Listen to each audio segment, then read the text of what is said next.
اس نے بتایا کہ جی میں تو فلاں ڈپارٹمنٹ سے ہوں. اسے کہا آپ کا ڈپارٹمنٹ نہیں ہے تو آپ یہاں پہ کیا کر رہے ہو؟ ٹھیک ہو. اس نے کہا جی میں اپنے ساتھی اپنے دوستوں کے لیے آیا ہوں. تو اس کے بعد وہ زیادہ بدتمیزی کرنے لگا. تو ڈاکٹر صاحب نے اسے کہا کہ میں تمہیں تھپڑ مار دوں گی. اس پہ اسٹوڈنٹس نے ان کو گھیر لیا اور پھر بقول کچھ لوگوں کے کہ ڈاکٹر صاحبہ کے ساتھ زیادتی کی گئی, یعنی کہ ان کے کپڑے تک کھینچے گئے اور زیادہ ابیوز کیا گیا, بدتمیزی کی گئی. اور اس کے بعد اب ڈاکٹر صاحبہ اب یہاں پہ 2 ورژن ہے. ایک ورژن یہ ہے کہ انہوں نے ہسبینڈ کو ڈائریکٹ فون کر دیا, اور دوسرا ورژن یہ ہے کہ انہوں نے اپنی ہمشیرہ جو تھی نا ان کو فون کیا, اور انہوں نے جو کنر صاحب ان کو بتا دیا. راولپنڈی میں ظاہر ہے وہ یہاں پہ جی ایچ کیو میں, ان کو بتا دیا کہ وہاں پہ ایمرجنسی ہوگی اور صورتحال بڑی خراب ہوگی, اسٹوڈنٹس نے ان کو گھیرا ہوا ہے اور ان کو فوری طور پہ بچائیں. ایک پینک کال جس کو کہتے ہیں.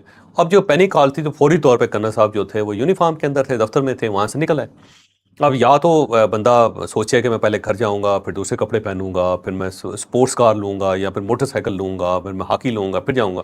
فیملی کی کال آئے تو کسی کے پاس سوچنے کا ٹائم نہیں ہوتا, وہ بھی ایمرجنسی ہو, کسی کے پاس سوچنے کا ٹائم نہیں ہوتا. بہرحال وہاں سے وہ وہاں پہنچ گئے. وہاں دیکھا انہوں نے کہ اسٹوڈنٹس نے ان کی جو اہلیہ ان کو گھیرا ہوا ہے.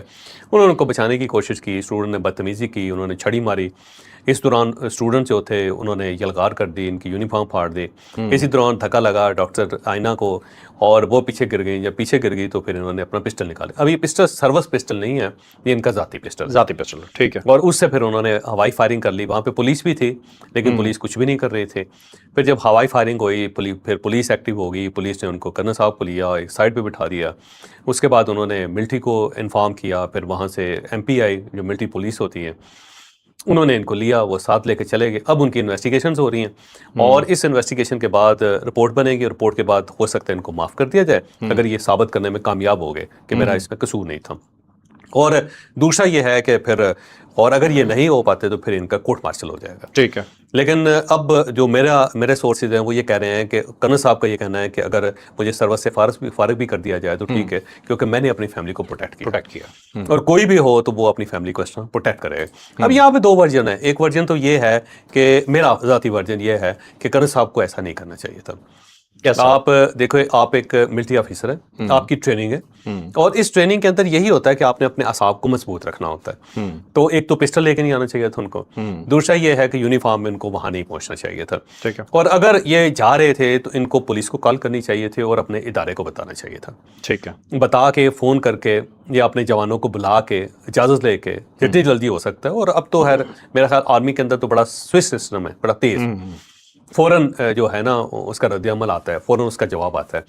اور پھر آپ اگر آتے اور پولیس کے ساتھ آتے اور صرف اپنی وائف کو پروٹیکٹ کر کے وہاں سے نکل جاتے تو زیادہ بہتر تھا. اس طرح آبویس ہونا, کلیئر ہونا, لوگوں کے درمیان کھڑا ہونا, اور آج کے دور میں جس میں ہر شخص کے پاس موبائل فون ہے اور وہ آپ کی فوٹیج بنا رہا ہے تو بڑا ڈینجرس تھا یہ. چوہے صاحب میں معذرت چاہتا ہوں آپ سے, میں تھوڑا سا ڈیفر کروں گا. ٹھیک ہے. ایک چیز ہے, جب گھر سے کال آئے, ٹھیک ہے, اب کوئی خاتون ہے, کسی کے بھی گھر سے کوئی کال کر رہا ہے, ماں بہن بیٹی بیوی کچھ بھی نہیں, بات آپ کا تعلق عزت سے ہے, تو اس کے بعد شوہر یہ ویٹ کرے گا کہ میں یونیفارم چینج کروں, میں جاؤں, میں کچھ کروں. یہ بات 100% درست ہے. نارمل آدمی کے لیے یہ ایک پروٹوکول جو ہے وہ ٹھیک ہے. آپ ہیں, میں ہوں, ہم نارمل لوگ ہیں, ہم تو ننگے پاؤں ہی توڑ پڑیں گے, ٹھیک ہے. لیکن یہ ایک آدمی جو فوج کے اندر ہوتا ہے نا جی, اس کے حساب مختلف ہوتے ہیں. اس نے ہر قسم کا کرائسس دیکھا ہوتا ہے. میں معذرت چاہتا ہوں, ایسا نہیں ہو سکتا. وہ پہلے انسان ہے, بعد میں فوجی ہے. اس کی بیوی مشکل میں تھی, اسے ایک پینک کال آئی ہے, اور جو آپ کو پتا ہے رپورٹس آ رہی ہیں کہ کوئی کہہ رہا ہے کہ وہ ڈاکٹر آئینہ کے کالر پہ ہاتھ ڈالا گیا, کوئی کہہ رہا ہے کہ انہیں دھکے دیے گئے, کپڑے کھینچے گئے, واٹ ایور کچھ بھی تھا. لیکن آدھا بھی تھا. میں پھر بھی یہ سمجھتا ہوں کہ انہیں اور پروٹوکول جو ہوتے ہیں ان کو دیکھنا چاہیے. تو دیکھیں کچھ ٹائم لگا ان کو اپنے دفتر سے نکل کے روات پہنچنے میں, یہ بڑا ٹائم ہے, 20-25 منٹ ہیں. ان منٹوں کے اندر ان کو پولیس کو کال کرنی چاہیے تھی, 15 پہ کال کر لیتے, اپنی یونٹ کو انفارم کر دیتے. کہیں نہ کہیں کچھ نہ کچھ ان کو کرنا چاہیے. جس لڑکے نے بدتمیزی کی تھی انہوں نے جا کے سب سے پہلی بات اسی سے کی, ٹھیک ہے. اس کے بعد آپ نے دیکھا انہیں مارا جا رہا ہے, پائپ سے بھی مارا جا رہا ہے, ان کا یونیفارم بھی پھاڑا جا رہا ہے. آپ کو پتا ہے ٹریننگ کیا تھی؟ انہوں نے سیدھا فائر نہیں کیا, انہوں نے ہوائی فائر کر کے ڈرایا. یہ ٹریننگ ٹھیک ہے. ہاں سر, لیکن دیکھیں اس کے اندر ایک میسج بھی ہے. میسج یہ بھی ہے, ایک سبق بھی یہ ہے کہ جب بھی اس قسم کی کوئی صورتحال ہو تو آپ کو احتیاط کرنی چاہیے. دیکھیں جس کے پاس پاور ہوتی ہے نا اسے محتاط ہونا چاہیے. جو اس کے پاس پاور نہیں ہے اسے تو کوئی محتاط ہونے کی ضرورت نہیں. اب یہ جو گاما پہلوان تھا نا جی, تو گاما پہلوان بڑا مشہور واقعہ ہے ان کا کہ ایک بار وہ, اب دیکھیں گاما پہلوان انٹرنیشنل پہلوان تھا اور رستم زماں اس کو کہتے تھے, اور جان اس کی دیکھیں وہ ایسے پکڑ کے بندے کو الٹا لٹکا دیتا تھا. تو ایک بار دہی لینے کے لیے گیا وہ, تو وہاں جو دکاندار تھا نا بالکل منحنی سا, ایسے نا کمزور سا, تو اسے ان کے ساتھ نا بدتمیزی کرتے. بدتمیزی کر دی تو انہوں نے کہا کہ یار کیا ہو گیا, کیوں اس طرح کر رہے ہو؟ تو اس کے ہاتھ میں نا باٹ نہیں ہوتا یہ جو, اس نے گامے پہلوان کے سر پہ مارا اور خون نکلنا شروع ہوا. اب رستم زمان پہلوان وہ ایک تھپڑ مارتا نا تو اٹھنے کا قابل نہ ہوتا, لیکن گامے نے اس طرح کیا کہ وہ پگڑی باندھی اپنے چپ کر کے وہاں سے نکل گیا. اب لوگوں نے اسے کہا کہ پہلوان جی آپ نے کیا کیا؟ کہنے لگا یار دیکھو مار میں بھی سکتا تھا لیکن میں پہلوان ہوں, اور اگر میں اپنے غصے پہ کنٹرول نہیں کر سکتا تو پھر مجھے پہلوان ہونے کا کوئی حق نہیں ہے. تو یہ چیز بڑی امپورٹنٹ ہے. پاورفل آدمی ہوتا ہے نا, پاورفل آدمی, اس کا یہی کمال ہوتا ہے کہ وہ اپنی پاور کو کنٹرول رکھے. اگر وہ پاور کو کنٹرول نہیں رکھے گا نا پھر بڑی تباہی ہے. کہ مثلا پاکستان ایٹمی پاور ہے نا, ہمارا اصل کمال یہ ہے کہ ہم نے اس پاور کو کنٹرول رکھنا ہے, اور اگر یہ کنٹرول نہیں ہوتی ہم سے تو یہ ہمیں بھی تباہ کر دے گی, دوسروں کو بھی تباہ کر دے گی.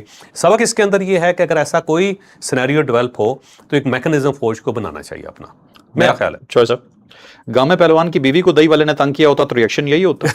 نہیں کرتا. دیکھو آپ جذباتی نہیں. اب دیکھو بات یہ ہے نو کمپرومائز. اب فوج ہے نا, دیکھیے فوج کاروائی کرے گی ان کے خلاف. اس کا مطلب یہ ہے کہ آرمی بھی یہ محسوس کرتی ہے کہ انہیں یہ نہیں کرنا چاہیے تھا. اب ان کا سسٹم ہے, سسٹم یہ کہتا ہے کہ ایک سینیریو ایسا ڈیولپ ہو گیا جس کی وجہ سے ایک بندے نے, میری نظر میں فوجی سے زیادہ ایک بندے نے اپنی بیوی کو بچایا. ٹھیک ہے, اس نے فائر سیدھا نہیں کیا, اس نے فائر ہوا میں کیا. ٹھیک ہے, ایک سائڈ پہ یونیورسٹی انتظامیہ کا فیلئر, ٹھیک ہے, لوکل انتظامیہ کا فیلئر, اسٹوڈنٹس کو کنٹرول نہیں کر سکے. اور آپ کو کیا لگتا ہے اسٹوڈنٹ جو کرتے ہیں وہ بالکل ٹھیک کرتے ہیں؟ اور نہیں, اسٹوڈنٹس کے ساتھ میں بالکل نہیں ہوں, اسٹوڈنٹس کے ساتھ قطعا نہیں ہوں, کہ ایک بدتمیزی کا کلچر پورے پاکستان کے اندر ہے. اسٹوڈنٹ ہم بھی تھے لیکن اتنے بدتمیز نہیں تھے جتنے آج کا اسٹوڈنٹ ہے. خواتین کے ساتھ جو بیہیویئر ہے ان کا آبجیکشنیبل ہے, بڑوں کے ساتھ جو ان کا رویہ ہے ناقابل قبول ہے, اپنے کلاس فیلوز کے ساتھ جو ان کا رویہ ہوتا ہے وہ بھی قابل قبول نہیں ہے. مجھے چیز بتائیں چوہے صاحب, گیٹ بند کر دیا, پہلے قانون ہاتھ میں اسٹوڈنٹس نے لیا, گیٹ بند کیا. دوسری بات, جن اسٹوڈنٹس نے یہ سب حرکت کی ان میں سے کوئی گرفتار ہوا ہونا چاہیے, اور میرا خیال یہ ہے کہ پولیس کرے گی ان کو بھی, اور ڈاکٹر جدون جو ہے نا اس کو بھی گرفتار ہونا چاہیے. اس سے بھی انویسٹیگیشن ہونی چاہیے کہ یہ کیا تک ہے کہ اگر آپ کو ریموو کر دیا گیا ایک عہدے سے تو ایک نیا جو عہدے دار وہاں پہ آیا آپ نے اس کے خلاف جلوس نکلوا دیا. میرا خیال انویسٹیگیشن ہونی چاہیے, جو ذمہ دار ہے ان سب کو سزائیں ہونی چاہیے, کیونکہ اس سے پاک فوج جو ہے اس کے اوپر بھی دھپا لگا ہے, اس کو امبیرس ہوئی ہے. سوسائٹی جو ہے نا اس کے جو تمام آپ یہ سمجھ لو کہ بری چیزیں وہ کھل کے سامنے آئی ہیں, اور یونیورسٹی جو ہے نا اس کی کمزوری کا بھی پتہ چل گیا, تو چیزیں ساری کھل گئی ہیں. پاک فوج کچھ بھی کر لینا, یہ جو باہر بیٹھا ہوا گند ہے نا, یہ جو پی ٹی آئی کا گند ہے, یہ جو یوٹیوبرز کی صورت میں بیٹھا ہوا ہے جو انڈیا ہے, کچھ بھی فوج کر لے اس نے اس پہ اعتراض کرنا ہی کرنا. بھائی ہم کیوں موقع دیں؟ اگر یہ انسیڈنٹ ایونٹ نہ ہوتا تو کسی جگہ سے کوئی بلی نہیں ہونی تھی. جب یہ ہو گیا, تصویریں آ گئی, فوٹیج آ گئی, تو آپ نے موقع دے دیا نا دشمن کو, موقع نہیں دینا چاہیے. چلے اب آگے چلے, یہ آگے سٹوری جو ہے نا کبھی ختم نہیں ہو سکے گی. میرا موقف بہت سیدھا ہے جی, ایک بندے نے اپنی عورت کو بچایا, بالکل ٹھیک کیا, بالکل ٹھیک کیا. اب چلتے ہیں جی آگے نیکسٹ اپنی سٹوری پہ. نیکسٹ سٹوری ہے جی کہ ایران کو بچانے کے لیے فیلڈ مارشل نے اپنی آخری کوششیں شروع کر دی ہیں. ایران نے بھی اپنا ارادہ بتا دیا ہے وہ کیا کرنا چاہ رہا ہے. ٹرمپ سب کیا کہہ رہے ہیں یہ بھی آپ کو بتائیں گے. پنڈی میں عجیب و غریب واقعات ہونے شروع ہو گئے ہیں, یہ آپ کو بتاتے ہیں یہ کیا واقعات ہیں. پاکستان کے لیے ایک بہت بڑی خوشخبری آئی ہے, یہ بھی جانیے گا. اور ایک دن کا بادشاہ اور اگلے دن پتہ چلتا ہے آپ کچھ بھی نہیں ہیں, آپ نے سالوں حکومت کی اور پھر آپ کو پتہ چلتا ہے کہ آپ کا کوئی ٹھکانہ ہی نہیں ہے. یہ ہم کس کی بات کر رہے ہیں؟ پاکستان کے نہ سمجھیے گا, یہ باہر کی مثال. پھر آپ کو بتائیں کہ اسرائیل نے, ایک جانور نے, اس ملک کے وزیر اعظم نے ایک اور بہت ہی بھیانک کام کر دیا غزہ میں, یہ آپ کو بتائیں گے. اور پاکستان میں ڈرائیکولا موجود ہے جی, خون چوسنے والی مشینیں موجود ہیں, آپ کو بتائیں گے یہ کیا ہے. اور مولانا فضل الرحمان کے پیچھے پی ٹی آئی نے کیا کیا ہے یہ بھی آپ کو بتائیں گے. تو یہ ہوں گی ہماری آج کی سٹوریز, اور کیونکہ پہلا ٹاپک لمبا ہو گیا, سٹوریز ہمارے پاس کافی ہیں, تو امیڈیٹلی کور کرنے کی کوشش کرتے ہیں. اور آپ پروڈیوسر صاحب اور ایڈیٹر صاحب ٹائٹل مت چلائیے کا ٹائم نہیں ہے. سب سے پہلے ایران میں ابھی جو مولانا فضل الرحمان صاحب کی امامت میں پاکستان تحریک انصاف نے دوبارہ نماز پڑھی ہے, آج مغرب کی نماز ادا کی ہے. مولانا فضل الرحمان صاحب دیندار آدمی ہیں, مدرسے کے پڑھے ہوئے ہیں, عالم ہیں, فاضل ہیں, ان کے پیچھے نماز ضرور پڑھنی چاہیے. مجھے بھی موقع ملے گا, میں بھی یہ سعادت حاصل کروں گا. لیکن پاکستان تحریک انصاف کا نماز پڑھنا جو ہے نا وہ بڑا عجیب و غریب سا محسوس ہوتا ہے, کیونکہ یہی وہ مولانا فضل الرحمان ہے جن کے خلاف عمران خان صاحب نے ہمیشہ کمپین کی, تقریر کی. کیا کہتے تھے؟ کچھ کہتے تھے ان کو, میں مولانا کی عزت ہے, میں وہ الفاظ دہرانا نہیں چاہتا. آپ تھوڑی کہہ رہے ہیں. نہیں, وہ میرا خیال ہے اسد کیسر صاحب سے پوچھنا چاہیے کہ کیا کہتے تھے, علی محمد خان صاحب سے پوچھنا چاہیے, بیرسٹر گوہر صاحب سے پوچھنا چاہیے, سلمان اکرم راجہ صاحب سے پوچھنا چاہیے, جنید خان صاحب سے پوچھنا چاہیے, اور ساتھ ساتھ نا سہیل آفریدی صاحب سے پوچھنا چاہیے. مولانا جو تھے نا 2014 کا جو جلسہ تھا نا اس میں ہر تقریب میں مولانا فضل الرحمان صاحب کا نام لیا جاتا تھا, نیچے سے نعرے لگتے تھے.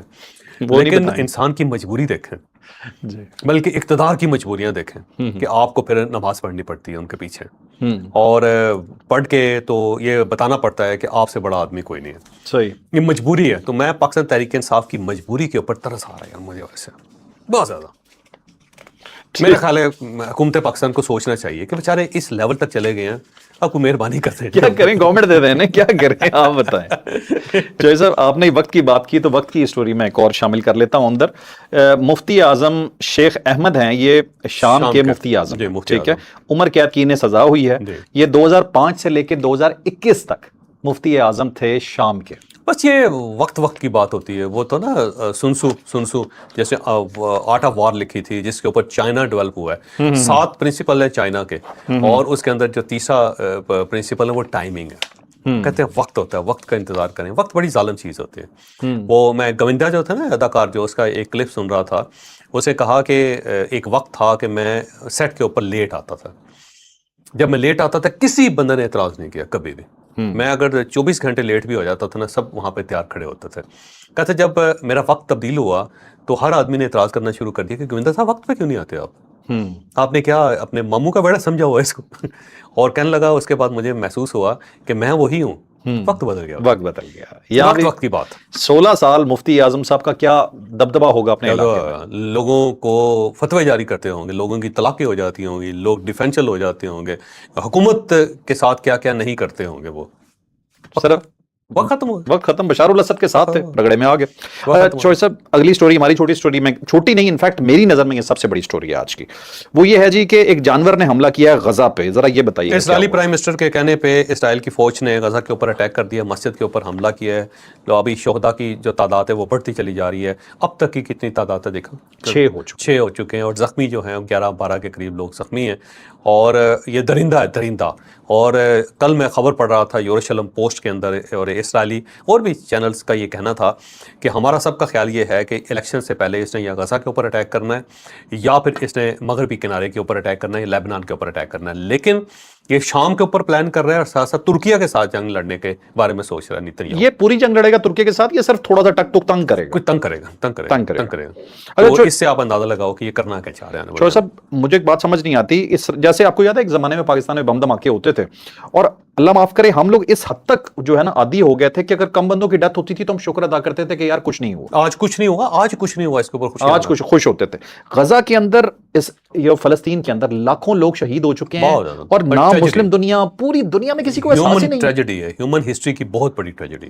جب ضمیر سو جاتے تھے ایسے ہی ہوتا. یہ گاجر مولیاں تو نہیں ہیں, یہ انسان. لیکن اب یہ جو ایران کی وجہ سے نا, ایران جنگ کی وجہ سے مسلم دنیا کے اندر ایک تبدیلی آ رہی ہے. اب دیکھتے ہیں اس سال کے آخر تک کیا صورتحال ہوتی ہے. چلے ایران پہ آتے ہیں. ایران سے پہلے ایک اور چیز میں ڈسکس کر لیتا ہوں. پھر پاکستان میں ڈرائیکولاز ہیں اور عوام کا خون چوسا جا رہا ہے, ذرا یہ بتائیں کیا. اچھا, جو تیل کے اوپر لیویز لگ رہی 130 روپے لیٹر پر لیٹر, حکومت پاکستان جو ہے وہ تیل کے اوپر کما رہی ہے. ٹھیک ہے, کمانا چاہیے, حکومتیں اس کے بغیر نہیں چل سکتی, لیکن خدا خوفی بھی کرنی چاہیے یار. چوئی صاحب 130 روپے 75 پیسے ٹیکس ہے فی لیٹر پیٹرول پہ, ڈیزل پہ 122 روپے 47 پیسے فی لیٹر. خدا خوفی کرنی چاہیے. یہ اورنگزیب صاحب جو ہے ان کو اس لیے لے کے آئے تھے کہ بڑے جادوگر ہیں اور یہ لوگوں کو ہر چیز سستی دیں گے, لیکن ان کے دور میں مہنگائی میں اضافہ ہو رہا ہے, اور گورنمنٹ اپنے اخراجات پورے کرنے کے لیے لیوی کے اوپر لیوی لگاتی چلی جا رہی ہے, بڑھاتی چلی جا رہی ہے. زیادہ بہتر یہ ہے کہ یہ میرا خیال ہے 500 لیٹر کر دیں, 500 روپے, تاکہ لوگوں کو ایک ہی مرتبہ خودکشی کرنے کا موقع ملے نا. یہ جو روز مرنے کی بات سوچتا ہے بندہ, قسطوں میں کیوں مار رہے ہیں, ایک ہی دفعہ کیش پیمنٹ لے لیں. ایک ہی دفعہ. چوئی صاحب 245 روپے 82 پیسے کا ڈیزل پڑتا ہے, اور 368 روپے کا بک رہا ہے. سوچیں خود. اچھا چوئی صاحب, موڈیز نے کیا کیا ہے پاکستان کے ساتھ؟ موڈیز نے پاکستان کی جو ریٹنگ ہے اس کے اندر اضافہ کر دیا ہے, اور یہ پاکستان کے لیے خوش آئند ہے. اکانومی پاکستان کی اچھی ہوئی ہے, سیکیورٹی بہتر ہو رہی ہے, کیا گارنٹیز جو ہے نا باہر سے بہتر ہو رہی ہیں, پاکستان کا جو سفارتی پس منظر ہے اس کے اندر تبدیلیاں آ رہی ہیں. تو موڈیز کا یہ کہنا ہے کہ پاکستان بیٹر جا رہا ہے, لہٰذا پاکستان کی ریٹنگ بہتر ہوگی. یہ خوشخبری ہے پاکستان کے لیے. میرا خیال ہے کہ پاکستان کو خوش ہونا چاہیے, پاکستانی کو خوش ہونا چاہیے. جب اتنے زیادہ مسائل ہیں تو اس کے اندر ایک خوشی کی خبر بھی ہے, تو خوشی کی جو خبر ہے اس کے اوپر خوش ہونا چاہیے.